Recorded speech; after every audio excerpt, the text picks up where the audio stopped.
Isang araw bago maganap yung ating reunion, pumunta muna kami sa SNR. Sinama lang naman tayo ng ating mayaman na kapitbahay, si Tita Adi. Kahit isang taon na nga ito nakatayo dito, first time pa lang natin makakapasok. Feeling ko po kasi pang mayaman lang talaga yung mga nakakapamili dito. O diba, nalula ka rin sa presyo ng mga bilihin dito. Pero ang nakakatuwa ay nakakawiling mamasyal dito kahit pa window-window shopping lang. At dito na nga po tayo jumakpat sa mga biskwit at tinapay dito kasi may buy one take one. Eto po talaga yung sinadya namin dito at baka nga may magustuhan tayo. Iba't iba ang tinapay dito at marami naman po kayong pagpipilian. Pero ako po hindi makapamili kasi ang mahal.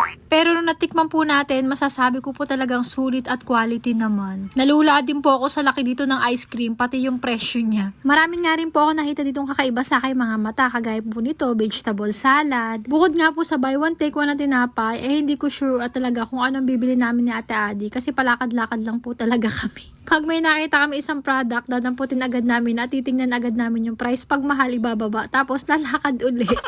Mga asyumerang pala akala mo talaga may pera. Bakit ba hindi naman nila titingnan yung laman ng wallet namin?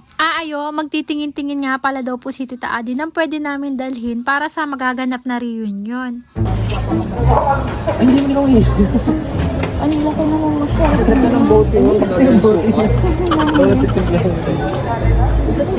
Hindi mo na nga rin kailangan pumunta ng Japan para makakita ng noodles nila or makatikim. Meron pala dito, pati ito. Ilang taong kaya bago maubos tong lollipop pag dinidilaan mo lang? Nako, kung iisa-isahin ko ay hindi tayo matatapos at hahaba lang itong mga vlog natin. Kaya naman, kung taga Santo Tomas ka at malapit ka lang din naman to sa amin, pumasok ka na lang dito sa SNR. Tapat lang to ng SM Santo Tomas. Pero nga po, bago ka makapamili rito, kakailangan naman yung member card nila na nagkakahalaga ng 700. At dahil nga po, minsan lang naman tayo makapasok dito, gunagunahin na. Bumili kami ng maraming tinapay. Kasi nga po, buy one take one siya. Ang laki ng nales, no? Ops, wag kayong magudla. Hindi po lahat yan sa amin. Meron dyan si Tita Karen, si Mama Che, si Tita Adi, tapos kami.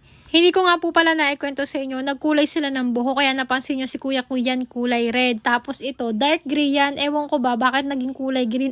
Pil na pil ng pugi. First time niya lang nga po magkulay, kasama yung papa niya, kaya mukha sila mga siso sa peryahan. Anyway, hindi ko na nga alam kung kailan pa nangyari to. Basta ang alam ko, pumunta kami dito sa Tanawan para magpagawa ng sidecar natin. Opo, may sidecar na si Delilah, yung motor po namin. Kakailanganin na po kasi talaga ng service ni Papa Bernard kasi medyo marami-rami na sila at sikip na sila sa isang tricycle. Nag-commute na nga lang po tayo pa uwi dyan kasi iniwan na po natin yung motor at sasabitan na nga daw po ng sidecar. Kaya may daladalang helmet si Papa Bernard. Nakakapanibago po kasi bihirang-bihira na po talaga ako mag-commute. Dahil nga po maaga po kami umalis, nagugutom na si Ina Magenda. Kaya kumain muna tayo dito sa isang nakita na yung kainan. Mabilis ang pagkain lang naman po at hindi man po tayo pwede magpalipas ng gutom. Mahirap na sumasakit ang ulo ni Papa Bernard. Tapos ako naman yung tiyan ko. Dito lang naman po to sa highway malapit sa Tanawan. Yung ating borders nga po ay iniwan natin mga tulog. Kaya malamang pagbalik namin ay tulog pa rin kasi medyo maaga pa nga lang dyan. O siya, paano? Kita-kits sa reunion. Bye!